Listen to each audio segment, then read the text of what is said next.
My guest at this time is a multi-time WWE and WCW champion. He can now be found every Thursday night alongside Dave Hero and Damian Nelson as part of the Pro Wrestling Report on Fight.tv. It is the Hurricane Shane Helms. Shane, thank you very much for taking the time to chat with me today. No problem, man. I guess we got a mutual friend in Dave Hero. So yeah, dude. Dave shot me an email, and today actually everything just kind of lined up. I had a kind of an off day today, so I'm glad this worked out for us. Yeah, well, lucky me, man. Yeah, let's start here with Dave. So you and PWR. So you started up with PWR shortly after you were furloughed, released. What exactly happened with you back in April in WWE? Yeah, I guess it's a furlough, but until I go back, to me, it's the same thing as being released if I go back or whatever. So sure. Yeah, April 15th, tax day, of course, always sucks, but it's a little, but it wasn't nothing that was unexpected for me anyway. Kind of made sense since I was sitting at home doing nothing. But yeah, I mean, I've been podcasting for a long time myself, dating all the way back to 2010. I was just having this discussion with a friend of mine. Like I was live streaming back in 2010. Yeah, dude. Well, everybody, you were always ahead of the curve, man, because you're younger, dude. Like I feel like you were way ahead. You and Matt, like you guys were all way ahead of a lot of the guys in the business. It was me. Matt just did the shit I did and keeps taking all the credit. Like when people mention it, he'll go, yeah. I'm like, no, I actually helped Matt sign up his Twitter account. Yeah, really? He used to come over to my house and use my laptop whenever he couldn't afford one of his own. Wow, that's yeah. Well, look how far he's come. Am I right? Oh, now he's addicted. So his addiction to social media and the internet, Rebby, I apologize. That's part of my doing, but it was just something. I mean, I was in college for computer programming and stuff like that, so I was in that world more so than any of the other pro wrestlers that I knew, especially anybody in WWE or WCW. I always had the laptops and would spend stupid money on them when they cost stupid money back in the day. Yeah. Well, it's just an interest that I have. You came up in a pretty late 90s, that's kind of a good old boy era there for a lot of folks. What was it like being the computer geek in a locker room full of guys like that? I wouldn't use the word geek. Okay, sorry. Sorry, I may be projecting myself right now. That's maybe my bad. So no, but I'm sure some of those guys did, and that was still in an era where they didn't trust the internet guys, and it was something I was referred to. Hey, you're an internet guy. I remember Triple H saying that to me one time, and I was like, what does that even mean? Like, I just knew what the internet was going to be, or at least I had an idea. I was like, this, we're giving the entire world access to just an unlimited amount of information, access to each other. I just from day one of even message boards before websites were a thing. Like I had this idea that this is just going to get bigger and bigger and bigger. And so it was just something like I said, I've always had an interest in. I think my website, shanehelms.com, predates actual websites. It used to be, like I said, it was a message board. Yeah. Message boards was a thing for you younger listeners when you used to have to dial up and it would take 5 minutes to even make that connection. You type on these little message boards and it would take forever. But I don't know. I always like the connection of, with different people and stuff like that and meeting different people. And especially in the infancy, everybody was really nice. You didn't have the trolls back then, so everybody was just super cool. Yeah, they're just excited to be a part of it, right? Yeah, it was all cool. But yeah, I was the computer guy in the locker room, and like I said, I never was quite sure what that meant. I was just like, so is going to college bad? Like, is that looked down upon in this industry? Yeah, I don't know. You tell me. Do you think not having a college education maybe helps in the pro wrestling business? Yeah, I don't know. So I feel like it did for me. My thing, as far as being ahead of the curve and all of that, is that I would start something, be ahead of everybody on it, and then stop doing it. Then somebody else would come along and make money off of it. Like if I would have just stuck with certain things a little bit more. Yeah. Like I always give Colt Cabana credit because I started Highway to Helms and he started Art of Wrestling around the same time. Sure. But I would just take time off and stop doing it. And he just kept doing it. And really, and I'm so proud of him for what he did. I was like, man, I should have stuck with it. Stop taking those breaks. Yeah. Well, it's tough when you're a first liner. You don't know if you're succeeding or failing, right? So sometimes I just get bored with things. Like, all right, I did that and that was cool. And like I just got a bucket list of things I've always wanted to do. And once I check them off, sometimes I'll move on to other things. Even though Shane Helms fans want me to continue doing that, me, Shane Helms, the person, if I don't see a challenge in it, I'll move on to something else. And that's not really good from a business standpoint, just one of my flaws as a businessman, because I need to keep that consumer happy.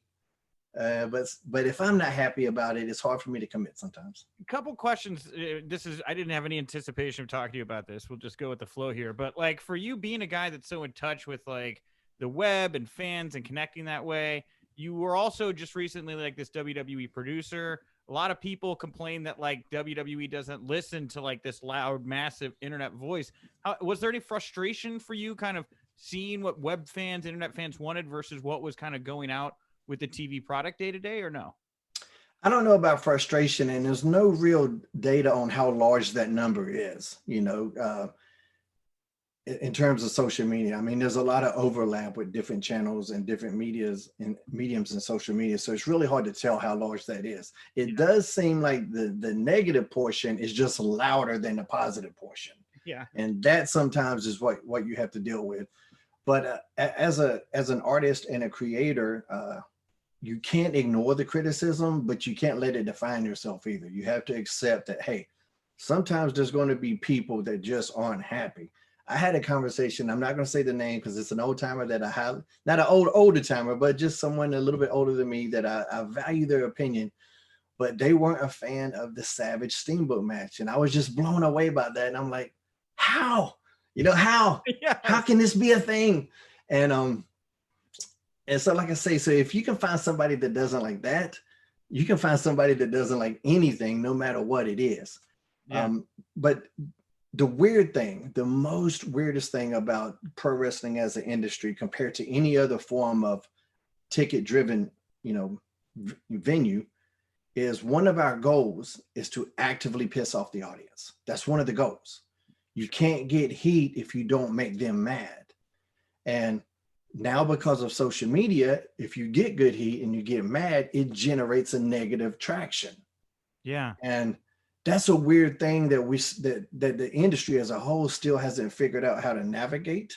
And no other industry has that. You don't see the Rolling Stones getting up there and at the end of the concert going, hey, fuck y'all, and trying to get them mad just so they'll come back and see them get their ass kicked next week. No other people even have to do that. No other industry has to do that. Yeah. Pro wrestling is very unique in that. But now because of social media, so many people have a voice. And sometimes it's just heat. Now, sometimes something sucks. That's just par for the course. Yeah. No other television entity has the guidelines or the challenges of pro wrestling. Nothing else even comes close. Mm-hmm. So sometimes it's just going to suck. Sometimes it's just going to be a bad night.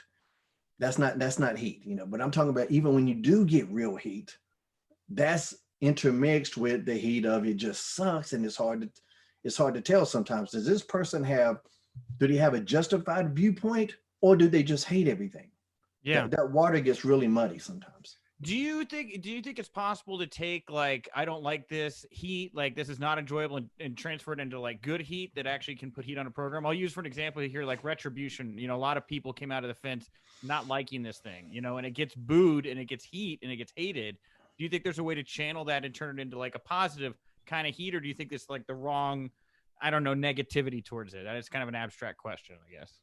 No, that can be done. I think that's been done a lot. Things that fans generally didn't like. I mean, look, Rock's the best example. They generally did not like Rocky Maivia. Sure. I think even he looks back when he debuted in the Survivor Series and the outfit with, the goofy hair and the tassels and all of that. I'm sure he doesn't look back at that now and go, man, that was pretty cool. Right, sure. Well, so that wasn't intended to get heat, but it did. And because of it did, they ran with it. There are things that can happen organically. And generally, if something happens organically, I think we both can admit that's generally the best stuff. Yeah, for sure. Wow. I haven't heard anybody compare Retribution to The Rock yet, but fair point, valid point, Keep in mind, I'm still not on board for Retribution at all. I still don't understand any of the logistics behind it. It's just, to me, it's one of those ideas that was thrown against the wall, and then they're just doing it because, and I'm not. Yeah, I mean, they were advertising for Raw last night that Ali was going to come out and like explain it and all that. And he didn't even show up. Like, when you see something like that happen, what do you attribute that to? What do you think fans should take away from that? That's hard to say without being in those meetings. Sure, I guess it's just like from your like when you have seen similar things kind of happen. But I've seen them give up on ideas. I've been a part on ideas that they gave up on for no reason whatsoever, and you're just kind of like, okay, did something happen?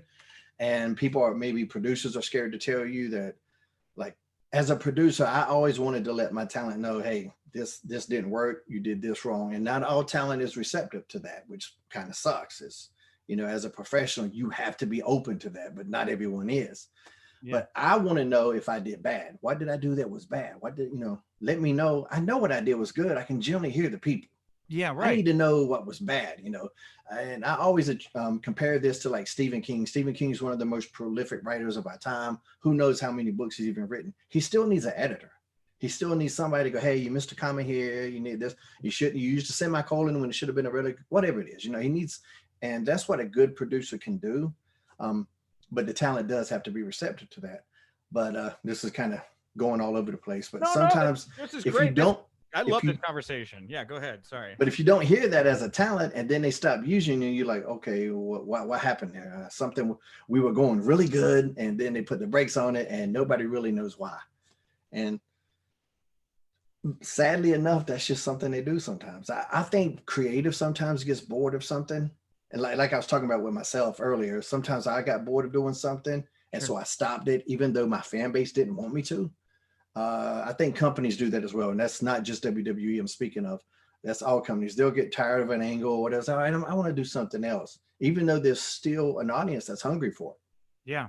Well, and you've worked for Vince McMahon from the early 2000s up until just a couple months ago. How has he changed over the years? How is Vince different now from then when he was like 20 years ago when you first kind of met him? My interactions are very similar, but just the what he expects from a producer is different from a talent. So yeah, I didn't really, that was a different, a unique challenge for me, because as a talent, he wants you to go in there and be bold, tell him, hey, this sucks and all of that. As a producer, not so much. As a producer, he wants the, okay, yes, sir, I'll go try and make this shit happen. Sure. Well, I'm still that guy to go, this sucks, Yeah, that might be why my ass is still furloughed too. Just throwing that out there, being honest about everything. Sure. But for him, he still is all about the business. He's still all about going forward, building the brand. During this whole COVID era, he wasn't going to sit back and just let things happen. Look into the future. He's just a visionary guy, the hardest working human being, at least one of the hardest working. I don't know how he doesn't sleep. It's just amazing. All of those stories are absolutely true. And, there were several times when I was back when, I had a suggestion and he tweaked it and I was like, okay, I want to see how that goes. And then he would be absolutely correct. It's real easy because he's the main guy to lump all that negativity toward him. And, not all of his ideas have been good. Nobody's has. Sure. But still to this day, there's still a lot of knowledge there. Can you give us an example of an idea that you brought to him that he twisted and you were like, oh, wow, I think this is a better thing now than what I originally came to you with? Yeah, it was when it was on the rise of Kofi, when Kofi was doing the rise, and it might have been Elimination Chamber or something like that. And it was going to come down to Daniel and Kofi. And I know I had an idea, and so did Daniel, about involving, I think Eric Rowan was with Daniel at the time, or somebody like that, involving New Day to bring out all of these extra added elements to the Elimination Chamber. And Vince was like, no, it needs to come down to them, just them. And we were all like, man, this could, because we had all these other ideas for spots, this with this guy and that guy and that guy. But then at the end of the night, as it built, what that audience wanted to see was just Kofi and Daniel. And when we came through the bag, we were like, nah, he's absolutely 100% correct. It was him, so. Wow. Yeah. There's still a lot of the basics that he grasped. He's still a big picture guy.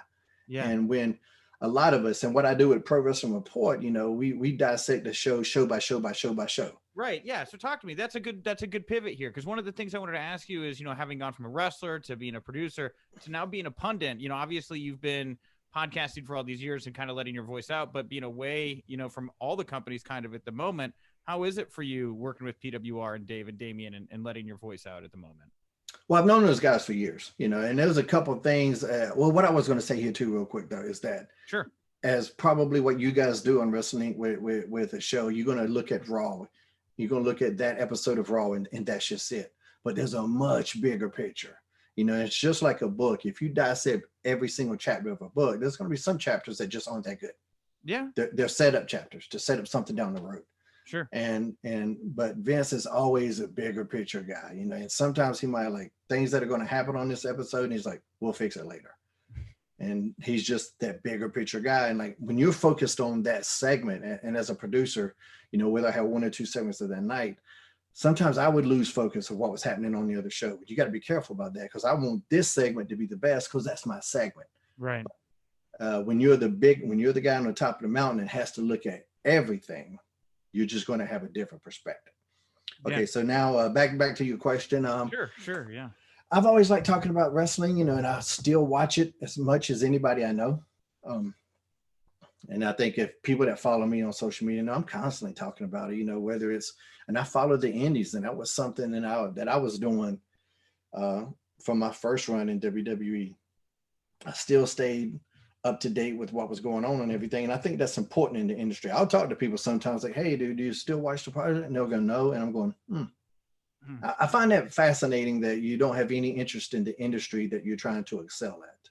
Yeah. Which indies have your eye right now? You watching GCW? What are you watching at the moment? Of course, because Janela's a maniac. I was actually just texting him a picture yesterday because he did a star. The first time I met Janela, he was Starman from, it was the New Jersey gimmick, PWS maybe. Okay. I can't remember the company. And so it showed up on my little, that Time Hop app. I don't know if you have it, but it scrolls through your memories. And so it just scrolled up.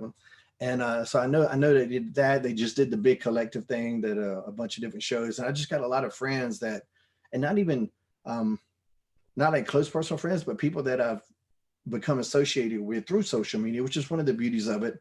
Your younger talents, and I stay up to date with them and see how they're doing. And they'll reach out to me through DMs and private messages, because sometimes it's weird to do this publicly, to ask for advice, because you got to be critical, and then a fan will take that critique and run with it. It's like, hey, Hurricane said this guy sucks. Like, no, I didn't say he sucked. What I meant to say was whatever.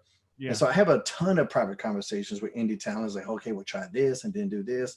And through that, I've developed really great relationships with a lot of people. So I know I was keeping up with a lot of the collective. They had the For the Culture show. Yeah.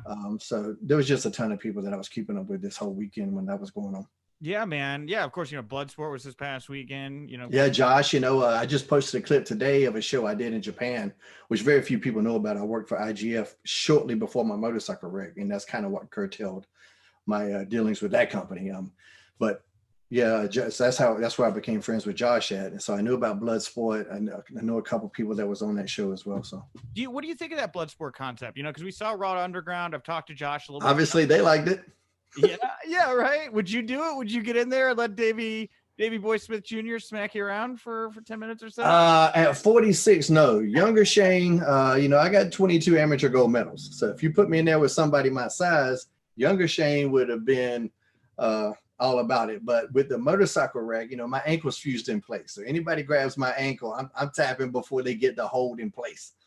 So but younger Shane, 46-year-old, not so much, but okay, got it. But I like it for what it is, though. I like it. It's a different kind of wrestling, but it's more akin to the old school UWFI back in the day, which I'll throw you a tangent here. I actually sent them my resume, and they sent me a package of videotape and big programs and all of this type of stuff, and they knew I was 6 foot, but I kind of embellished my weight a little bit, as we all did back in those days. I think I put like 180, but I was 165 maybe. Okay. And they just sent me this highlight reel of Gary Albright just smashing people, just absolute smashing people. And it's like, and I was just going, oh my gosh. I enjoyed amateur wrestling, and I was it's not very successful, but for that level, high school and afterward, for that level. But I wasn't Kurt Angle, I wasn't Gary Albright, and I didn't have any interest in going there and locking asses with Gary Albright, you know.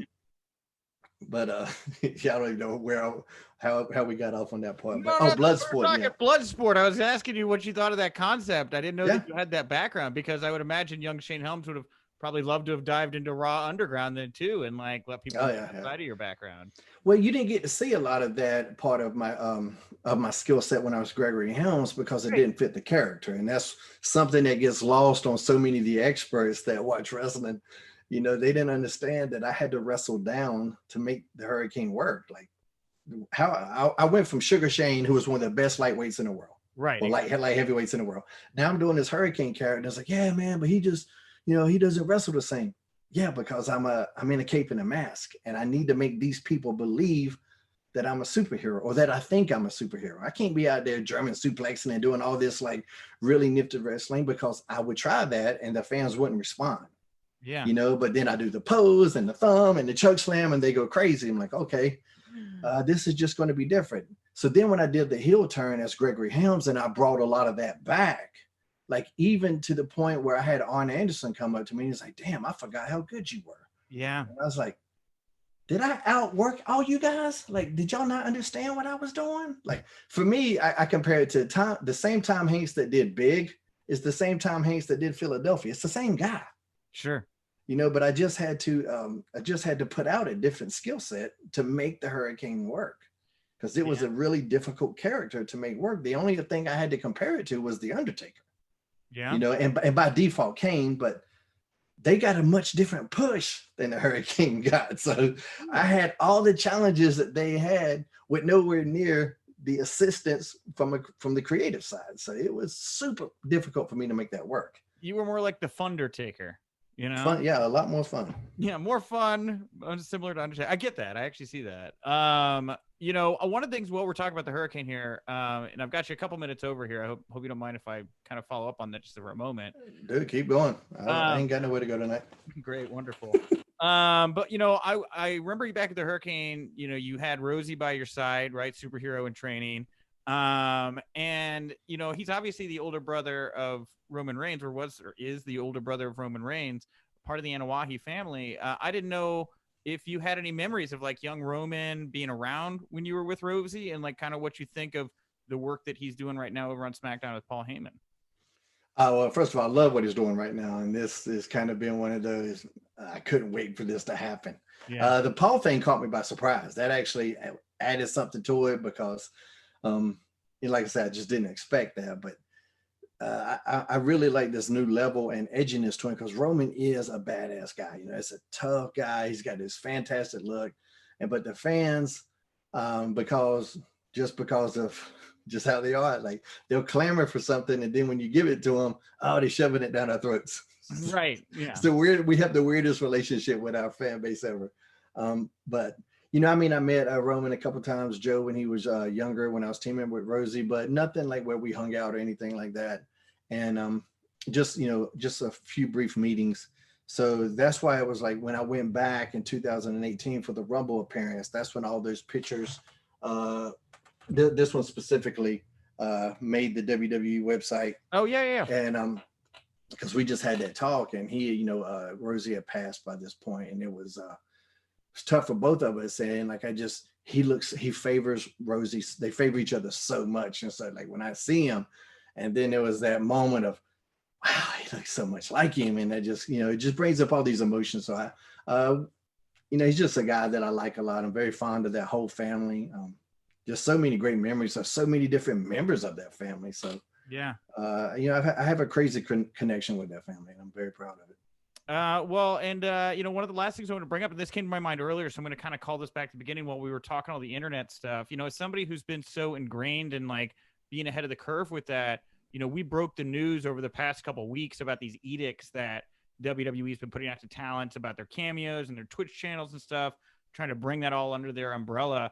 What do you think of that? How would you react as a talent right now if WWE was coming in and kind of trying to encroach upon those territories of yours? I mean, it's one of those things that kind of sucks, but at the same time, not be surprised. So I'm trying to look at both sides of the issue. Number, I see the talents going, hey, this won't have nothing to do with it. This is our money, that sort of thing. But then I also look at the promoter side of it, like the guy who's taking all the risks to build these people. Yeah. It's his money, it's his platform. A lot of these people, their name value exists on a platform that he created. Yeah. And so now if what they're doing, like if I want somebody to be a heel on my show, but then on social media, all they're doing is trying to do all this babyface stuff to attract babyface fans, which is going to be counterproductive to what I'm doing on their show. As a promoter, I can see going, man, don't these guys get it? You know, like, because I even did this when I did my Gregory Helms turn on SmackDown. My social media became heel. Yeah. I didn't want fans then. I really that's the one thing that separates us from all these other forms of entertainment and artistry. And I think fans still miss that. I think fans miss that uniqueness. And I'll see some talents now like, yeah, this is who I am, but this is my character on TV. Yeah.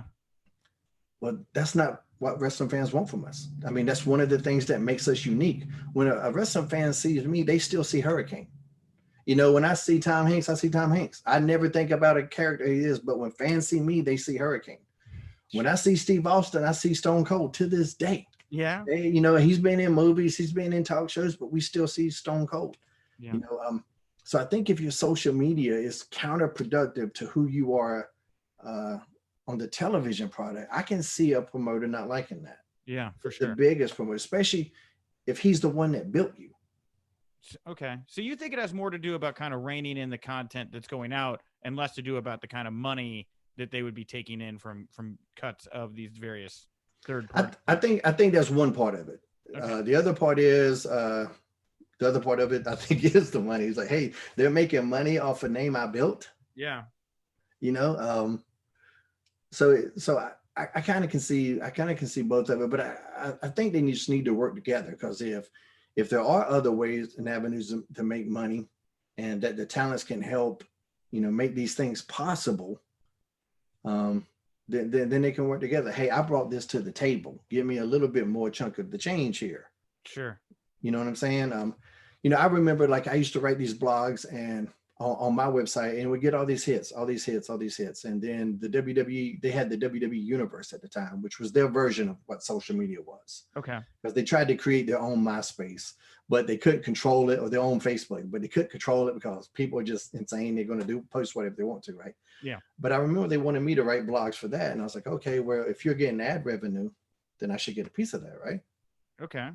And but then they didn't want to pay me for it. And I was like, okay, well, I'll just keep writing them on my own website, and I'll keep all the money myself. Yeah. So I've been there, and it wasn't that, you know, their social media presence wasn't that big of a deal at the time, so it wasn't an issue. But I've been that talent that, hey, I'm doing this myself, making my own money.